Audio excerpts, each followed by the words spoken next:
Hi guys, it's June here. Welcome back to my channel, and wherever you are around the world, I hope you're having a fabulous day. I know we are deep into the month of February by now, but I still wanted to share with you my January reads and what I hope to complete this month. So let's get rolling.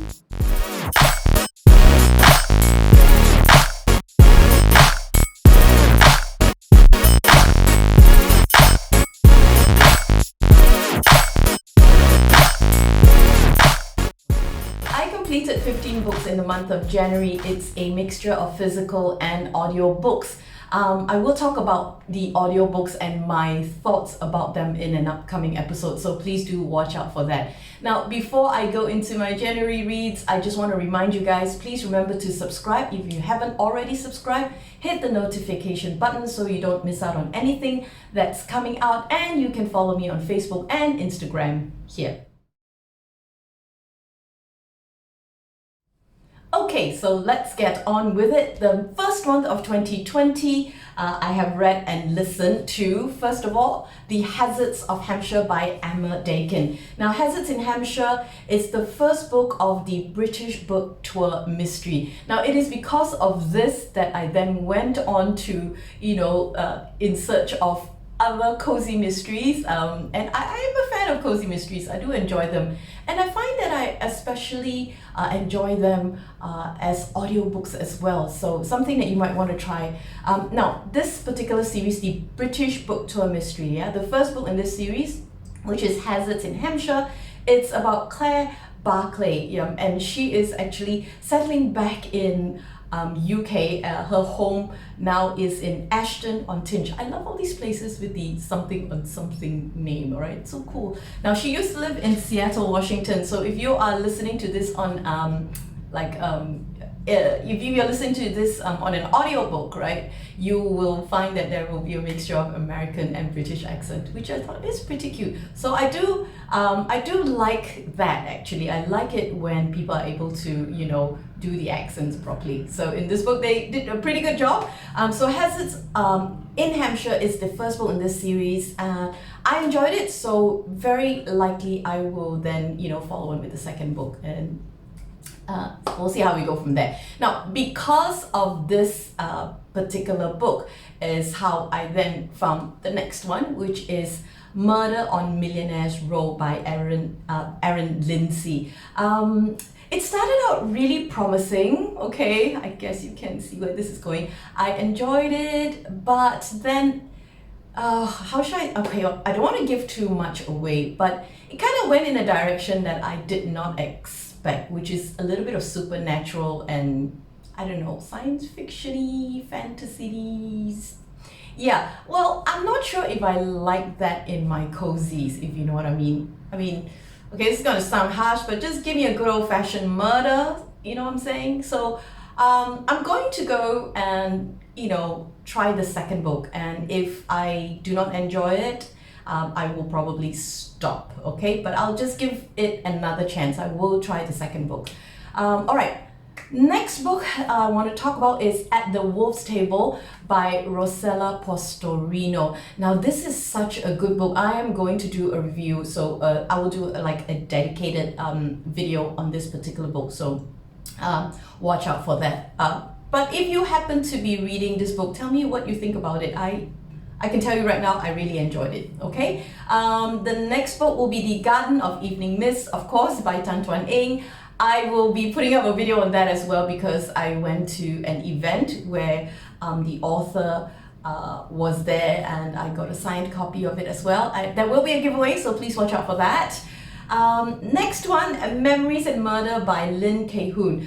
I don't know why, but I picked up the 11th book of this series. It is the Tourist Trap Mystery. For this one, I didn't hate it, but I didn't exactly love it as well. So I'm not sure if I'm going to continue with this series, because I much prefer something else, and I will be talking about that a little later on. I have also read Welcome Home. Yeah, this is written by my friend Julia Yao, Lessons in Saying Goodbye. I will be doing a dedicated episode on this as well. really kind of a bit of a soul searching after I read this book. Highly recommended. Okay, so watch out for my episode on this book. Okay, next one. So The Wind Won't Blow It All Away by Richard Brautigan. Now, where is it? I have it here somewhere. Check out the cover. It is very cute. Okay, this book found me, okay? Mainly because I was at the library looking for another book, and then I chanced upon this one. I read a little bit about it, okay, and I will read it to you here. In a small Pacific Northwest town, we meet a young man who has shot dead his best friend with a gun. The novel deals with repercussions of this tragedy, the anguish, the regret, despair, and bittersweet romance. Now, I understand, I did a little bit of research online. I understand that this book is semi-autobiographical. It is a brooding novel.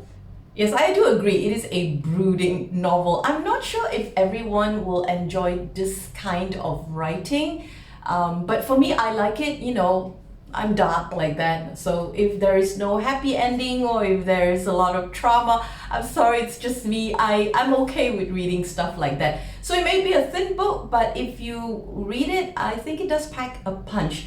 But having said that, it is very, well, it is by an American author, so it's very, how should I say, Americana, if that makes sense. Okay, so if you're not into that, you may not appreciate some of you know, what's being put across in this book, basically a little bit of the background and all that. But for me, I did enjoy it, so give it a go if you want to try something different.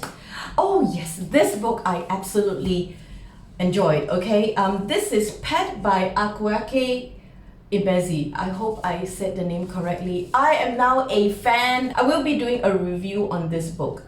I really enjoyed it. Pet by Akwaeke Imezi. I was actually looking for another book. I think it was entitled Freshwater. I couldn't find that, or it was out of the was not available at the library, but I got this one instead, and no regrets. Very enjoyable. Okay, what else? Okay, I also okay, this is an audiobook, Murder in an Irish Village by Charlene O'Connor. Now, this is a story about 22-year-old Siobhan O'Sullivan, who runs her family bistro after her parents were killed in a road accident. So very sad start. And to add to that, things get a whole lot rougher because one morning they discover a man seated at a table in their bistro with a pair of scissors protruding from his chest. Right, okay, so it's up to Siobhan to solve the crime. Let me tell you something, I love the Irish accent, and with this audiobook, I really enjoyed not just the story, but just listening to the accent as well. So if you like the Irish accent, yeah, so give this a go. Next one, okay, this book. A tiny book, but another one that packs a punch. This Place Is Not My Home by Sin Bermudez. Victor and Isaac aren't sure how they'll make it in their foster homes. Isaac is comfortable around his foster parents, but afraid they'll give him up. Victor has just landed in a new, crowded home with lots of rules and is accused of stealing. The brothers make a secret plan to run away from their foster parents and make a home of their own. Will their plan work, or will they lose everything trying?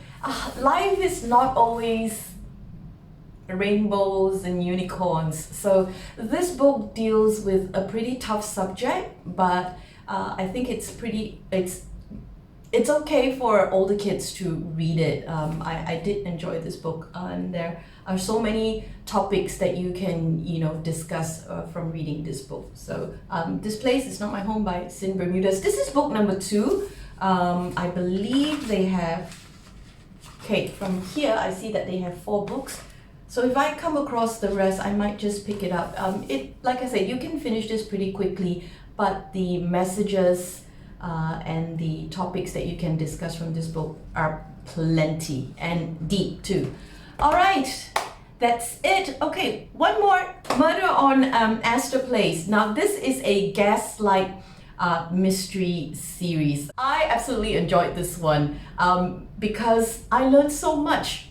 It is based around the turn of the 20th century or something. It's Gaslight Mystery, so you know what I'm saying, it's back in the day. But what I did enjoy is that because Sarah Brand, one of the main characters in this book, was from a well-to-do family, someone with a lot of status, and you kind of get a look into that world during that point in time.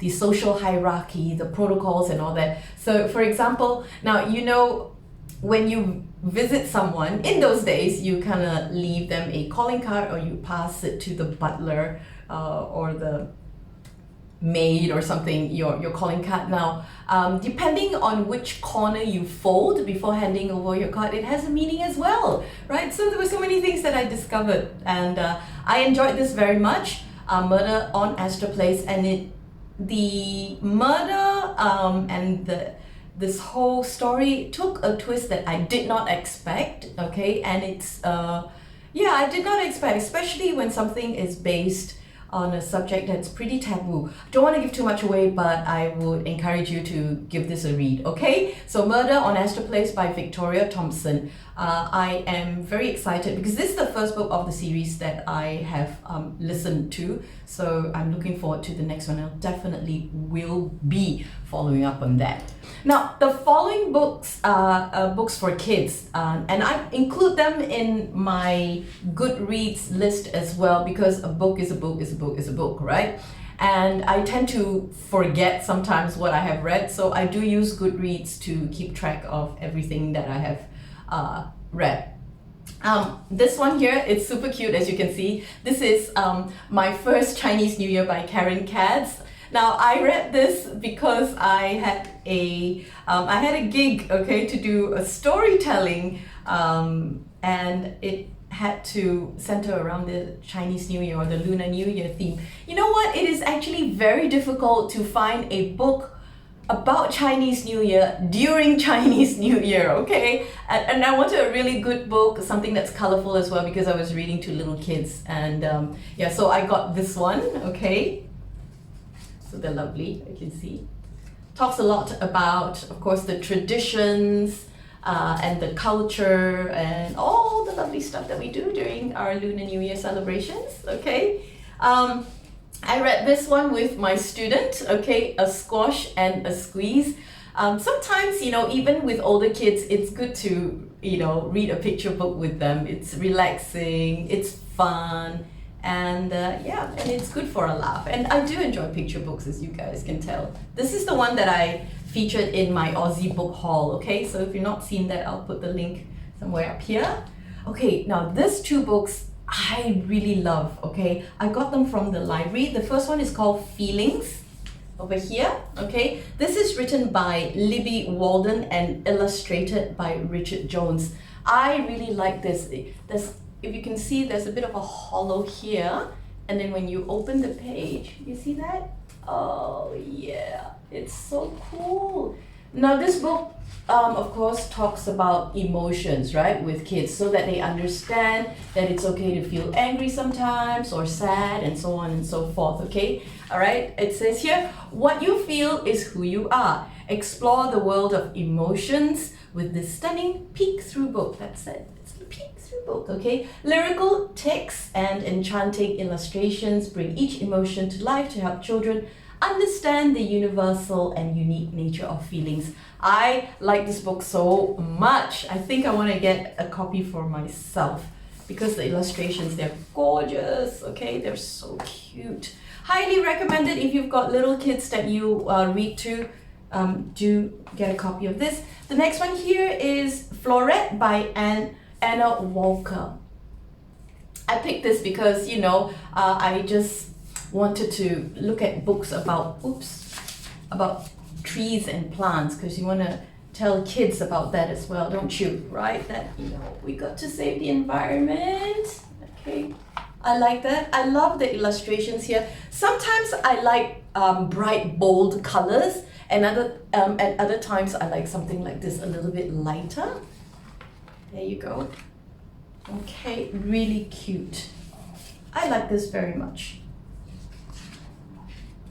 There you go. Okay, so that's it. All 15 books that I completed in the month of January. Now, what I want to read in February, no, I should say what I want to complete in February, and hopefully I get around to doing it, is, of course, okay, I started this in January, I have not finished it. I hope to finish it in January. Would be the Heartsick Diaspora by Elaine Chu. I'm almost there. I want to finish this book as well. It's taken me too long to finish this book. Not that the book is not enjoyable. It's just that other things got in the way. This is a book written in Bahasa Melayu. This is Anthology Karya Pahlawan Panggung. It is published by Unggung Creative, and I do want to finish this in February. I also want to finish the Princess Bride. Yeah, The Princess Bride by William Goldman for the reading challenge. Yep, that's it. Okay, I think I have said all that I want to say about my reads in January. I will do review for a couple of these books which I think deserve individual attention. And well, that's all, I guess. Thank you so much, guys, for watching. I hope you enjoyed the video. Tell me what you have been up to. Tell me what you have been reading and what you intend to read in the upcoming months. And do update me on your reading challenge if you have taken it up. Okay? So, yep, until I see you again, remember to be kind, be better, be brave, noble. Bye!